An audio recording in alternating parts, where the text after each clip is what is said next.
At the end of every year, the company that owns WBOC gives out service awards. Employees receive a nice plaque in appreciation of 5 years of service, 10 years, 15, and so on. And you just got your tenure, right? Just got my 10. You're coming up on 20. Yeah, I don't want to talk about that. I think the greatest number I've seen, though, in my time working here is 35. Yeah. And let me tell you something, although admirable, that's nothing compared to Calvin Lewis of Tillman Island. This spring, he will celebrate 59 years working at the same place, Fairbanks Bait and Tackle. 59 years. Now that's a feat that not only makes him a Delmarva treasure, but the Iron Man of Delmarva.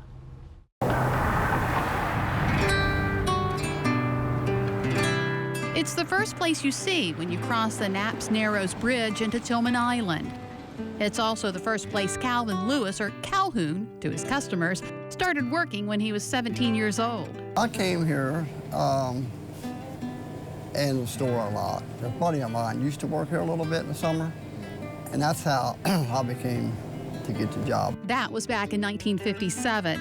That summer, President Dwight D. Eisenhower was in the White House. John Lennon and Paul McCartney met for the first time as teenagers, and Elvis Presley's Loving You debuted in theaters. In the Milky Way tonight. Did you ever think when you started working here that it was going to be a career? Not really, but you figure you have to work somewhere. It was close to home. And back then, Lewis says a lot was going on the island. Pretty booming area because they had a place called the Tillman Packing Company out on the island, and it was employed 500 or 600 people. There was a number of stores, barbershops, drugstores. Today, Fairbanks Bait and Tackle is one of only 2 stores on the island, and people continue to bring their business here. People Calvin has known for their entire lives. You went like that, and out the door you run after them. The guys down there fighting in the yard over that pie. Calvin's daughter, Christine, spent a lot of her youth inside the store. We would come up here to the store as kids and come in and, get ice cream, and, we want a candy bar. And, I remember being really busy with all, everyone coming in and out, him pumping gas, being back and forth, running down to the dock to pump gas then to the boaters.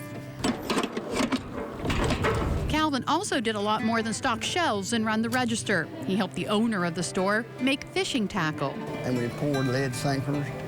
We made a lot of fishing tackle himself, he did.